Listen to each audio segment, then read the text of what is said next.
लोकप्रतिनिधी, आपले मित्र डॉक्टर किरण लहामटे, रिपब्लिकन चळवळीचे आणि सर्वच एकंदरीत चळवळीचे मित्र कार्यकर्ते, विजयराव वाकचौरे, चळवळीतील आमचे सर्व सहकारी, विनयजी सावंत आहेत, डॉक्टर कडलक, बाकी आमचे सर्व समितीतील सर्व सदस्य, अशोकराव भांगरे आहेत, मीनानाथजी पांडे आहेत, सर्वच मान्यवर आणि या संबंध आंदोलनाला ज्यांनी खूप मदत केली असे सर्व पत्रकार बंधूंनो आणि भगिनींनो, आज आंदोलनाच्या दुसऱ्या टप्प्याची सांगता होत आहे.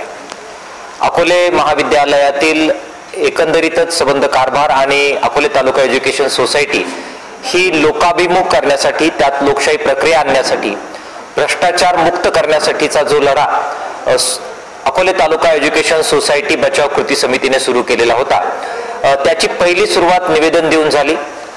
त्यासाठी एक छोटासा मोर्चा काढावा लागला आणि त्या पार्श्वभूमीवर ऐकलं नाही म्हणून हा आंदोलनाचा दुसरा टप्पा ठिय्या आंदोलनाचा सुरू झाला.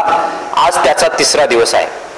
आज आंदोलनाच्या तिसऱ्या दिवशी 2-3 वेळा बैठकांच्या फेऱ्या पार पडल्यानंतर एका समाधानकारक तोडग्यावर आम्ही आलेलो आहोत. हे आंदोलन या कृतीनंतर संपणार नाही. हा आंदोलनाचा दुसरा टप्पा आहे. केवळ या आंदोलनाचा हा टप्प्याची आम्ही सांगता करत आहोत. या टप्प्याची सांगता करण्यासाठी ज्या मागण्या आम्ही दिलेल्या होत्या त्या काय मान्य झाल्या आणि का आपण त्या टप्प्याची सांगता करतोय हे अत्यंत थोडक्यामध्ये मी आपल्या प्रेक्षकांसाठी आणि अर्थातच सर्व आपल्या प्रतिनिधींसाठी मांडतो.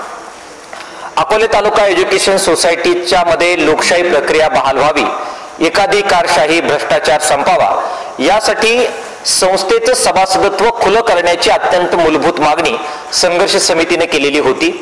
2-3 वेळा ज्या बैठकांच्या फेऱ्या झाल्या आणि माजी मंत्री माननीय मधुकररावजी पिचड यांच्या बरोबर आमच्या सर्व प्रतिनिधींची जी सखोल बैठक झाली, त्यामध्ये अकोले तालुका एज्युकेशन सोसायटीचं सभासदत्व नव्या पिढीसाठी सुद्धा खुलं करण्याच्या बद्दलचा अत्यंत महत्वाचा निर्णय आंदोलनाच्या ह्या टप्प्यामध्ये झालेला आहे. हे सभासदत्व खुलं करत असताना त्याचे काही तपशील ठरवायचे आहेत.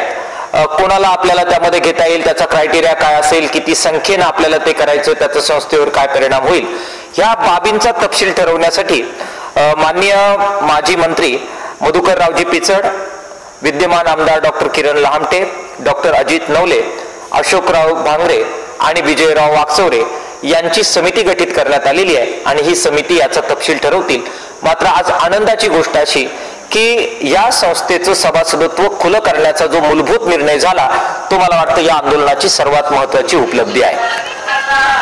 याबरोबरच संस्थेची घटना आता कालबाह्य झालेली आहे. तत्कालीन धुरीणींनी ती चांगल्या उद्देशाने केलेली होती, मात्र अनेक गोष्टी कालानुरूप बदलायला पाहिजे आणि म्हणून आंदोलनाची दुसरी मागणी ही घटना बदला ही होती.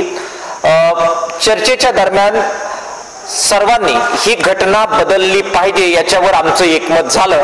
ही या आंदोलनाची दुसरी मोठी अचिव्हमेंट आहे.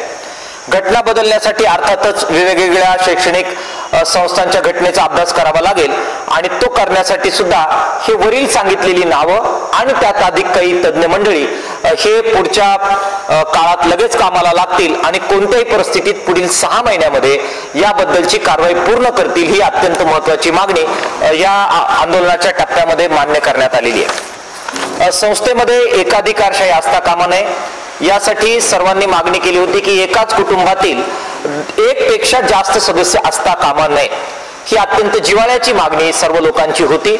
मान्य व्हायला थोडीशी अवघड वाटत होती, मात्र जो जनरेटा उभा राहिला आणि समोरच्या लोकांनी सुद्धा जी समंजस्याची भूमिका घेतली त्यामुळे ही सुद्धा मागणी मान्य करण्यात आलेली आहे. यापुढे या संस्थेमध्ये विश्वस्तपदी किंवा कार्यकारिणीच्या पदी एका कुटुंबातील 1 पेक्षा जास्त सदस्य हे पदावर असणार नाही, हे माननीय मधुकररावजी पिचड साहेब यांनी संपूर्ण कार्यकारिणीने आणि विश्वस्त मंडळाने एकमताने मान्य केलेलं आहे. ही या आंदोलनाची अधिक एक चांगली उपलब्धी आहे. नवीन कार्यकारिणी सदोष आहे. एकाधिकारशाही भ्रष्टाचार आणि घराणेशाहीला याच्यामुळे वाव मिळतो आणि त्यामुळे या कार्यकारिणी आम्हाला मान्य नाही, ही बदलली पाहिजे, ही आंदोलकांची मागणी होती. आम्ही आमची मागणी अत्यंत ताकदीने मांडली आणि त्यानुसार या कार्यकारिणीमध्ये बदल केले पाहिजे याच्यावर आम्ही ठाम राहिलो, आजही आम्ही त्याच्यावर ठाम आहोत. याच्यावर त्यांनी दिलेलं उत्तर मी शब्दशः वाचतो, त्यामुळे आपला गैरसमज होणार नाही किंवा समज दूर होतील. त्यांनी उत्तर दिलं की याबाबत सर्वानुमते संस्थेचे मान्य कार्यकारी विश्वस्त मान्य मधुकररावजी पिचड साहेब हे वर जी समिती सांगितली या समिती बरोबर चर्चा करून निर्णय करते. याचा अर्थ असा आहे की जे आहेत तेच बरोबर आहेत, ते आता बदल होणार नाही अशी जी त्यांची पूर्वीची भूमिका होती ती आता त्यांनी सोडलेली आहे. यात बदल केले पाहिजे यासाठी त्यांनी चर्चेची जी काही एक प्रकारे मान्यता आहे ती दिलेली आहे आणि ही कमिटी आणि मधुकररावजी पिचड हे एकत्र बसतील आणि त्यानुसार योग्य ते बदल त्या कमिटीमध्ये करण्यात येतील अशा प्रकारचा आशय या वाक्यातून त्यांनी व्यक्त केला. त्या प्रकारचं लेखी दिलंय आणि त्याच्या खाली त्यांची सही आहे. संस्थेतील भ्रष्टाचाराची शासकीय पातळीवर चौकशी करावी आमची मागणी होती, ती त्यांनी मान्य केली आहे आणि माननीय आमदार मधुकररावजी माननीय आमदार माजी आमदार मधुकररावजी पिचड साहेब यांनी हे मान्य केलं आणि विद्यमान आमदार डॉक्टर किरण लामटे त्यांचं स्वतःचं सरकार आहे त्यामुळे ते स्वतः त्याचा पाठपुरावा करतील आणि शासकीय पातळीवर या सर्वाची चौकशी होईल हा एकमतानं निर्णय या बाबतीमध्ये झालेला आहे. संस्थेचं निष्पक्ष ऑडिट झालं पाहिजे कारण संस्थेच्या अकाउंटमध्ये मोठ्या प्रमाणामध्ये गोंधळ आहेत. पैसा कसा आला कसा खर्च झाला याच्याबद्दलचे गंभीर आरोप आणि आक्षेप आमचे आजही आहेत. त्याची चौकशी करण्यासाठी त्रयस्थ अशा प्रकारच्या निष्पक्ष सीएची नेमणूक केली पाहिजे. ते सीएची नेमणूक आमच्या सांगण्यानुसार होईल आणि तो सीए या सगळ्याचं ऑडिट करेल ही आमची मागणी होती. ही मागणी सुद्धा या आंदोलनाच्या टप्प्यामध्ये मान्य करण्यात आलेली आहे. सीएचं नाव आम्ही देऊ, त्याला ते सगळे रेकॉर्ड ते उपलब्ध करून देतील आणि त्यात जो कोणी दोषी आढळतील त्याच्यावर कारवाई केली जाईल अशा प्रकारचं लेखी त्यांनी आम्हाला दिलेलं आहे. नोकर भरतीमध्ये भ्रष्टाचार आहे, गाळे विक्रीमध्ये भ्रष्टाचार आहे, याची सुद्धा चौकशी करण्याची आमची मागणी होती, ती त्यांनी मान्य केली आणि विहित मुदतीमध्ये ही चौकशी केली जाईल, त्यामध्ये आमचा सुद्धा हस्तक्षेप असेल. शिक्षक शिक्षकेतर कर्मचाऱ्यांच्या न्यायालयीन प्रक्रियेवर मोठा खर्च झाला, त्याचे तपशील आम्ही मागितले होते, 7 दिवसात ते आम्हाला देतील आणि एवढा पैसा खर्च करण्याची काय आवश्यकता होती याच्याबद्दलचं स्पष्टीकरण सुद्धा लेखी स्वरूपात देण्याचं त्यांनी मान्य केलेलं आहे. संस्थेच्या मध्ये सर्वसाधारण सभा अनेक वर्ष घेण्यात आलेली नव्हती, ती इथून पुढे घेतली जाईल आणि आजपर्यंत का घेतली गेली नाही, किती वेळा घेतली गेली याचं लेखी संस्था आपल्या सगळ्यांना देईल. घटनेतील तरतुदीप्रमाणे सल्लागार मंडळाची नेमणूक केली पाहिजे ही आमची मागणी होती. अनेक शिक्षक तज्ञ जाणकार या तालुक्यामध्ये आहे, त्यांना घेऊन याचा संबंध शैक्षणिक माहोल चांगला करा यासाठीची ती मागणी होती. ही मागणी मान्य करण्यात आलेली आहे आणि चांगली लोक त्यामध्ये जातील आणि सल्लागार समितीच्या माध्यमातून संस्थेचा कारभार आणि शैक्षणिक वातावरण सुधारण्यासाठी नक्कीच या मागणीची मदत होईल. संस्थेच्या सर्व उपक्रमांचं आणि कोर्सेसचं अकॅडमिक ऑडिट झालं पाहिजे, शैक्षणिक लेखापरीक्षण झालं पाहिजे ही मागणी होती, ती या टप्प्यावर मान्य करण्यात आलेली आहे आणि त्याचे तपशील ठरवून या प्रकारचं ऑडिट होईल हे त्यांनी मान्य केलं. संस्थेच्या नोकर भरतीमध्ये SC ST OBC NT यांचा बॅकलॉग आहे, तो भरून काढण्याचं मान्य करण्यात आलेलं आहे. त्याची अंमलबजावणी करण्यासाठी परत एकदा मधुकररावजी पिचड, डॉक्टर किरण लामटे आणि अशोकराव भांगरे आणि विजयराव वाकचौरे यांची कमिटी नेमण्यात आलेली आहे आणि हे सगळे त्याचा अभ्यास करतील आणि तो बॅकलॉग भरून अन्यायाचं निवारण करण्यासाठी हस्तक्षेप करतील हे लेखी मान्य करण्यात आलेलं आहे. बोगस विद्यार्थी संख्या दाखवण्यात आली, बोगस तुकड्या, त्यातून पैशाचा अपहार झाला, त्याची चौकशी मान्य करण्यात आलेली आहे आणि त्यासाठी 3 स्तरीय समिती, त्यामध्ये माननीय मधुकररावजी पिचड साहेब, डॉक्टर किरण लामटे आणि माननीय अशोकराव भांगरे यांची कमिटी त्यासाठी नियुक्त करण्यात आलेली आहे. याबद्दलची जी न्यायालयीन प्रक्रिया चालू आहे ती सुद्धा एका बाजूला सुरू आहे. कोतुळ आणि शेंडीच्या शाखेमध्ये आदिवासी विद्यार्थ्यांसाठी पैसा येतो, तो या संस्थेसाठी वापरण्यात येतो, यापुढे तो तसा वापरण्यात येणार नाही आणि वापरण्यात आला असेल तर त्याची सुद्धा चौकशी करून त्याच्याबद्दलचं अन्याय निवारण केलं जाईल हे मान्य करण्यात आलेलं आहे. आणि त्याचबरोबर जे शिक्षकांच्या नोकरीच्या संदर्भातलं एक ओळखपत्र काढण्यात येतं, तो आरोप होता की 50,000 रुपये घेतले जातात, त्याची सुद्धा चौकशी करण्याचं मान्य करण्यात आलेलं आहे. ती चौकशी करून शालार्थ जे ओळखपत्र आहे त्याच्यासाठी एवढे रुपये का घेतले याची चौकशी करून त्याच्याबाबत दोषींवर कारवाई होईल.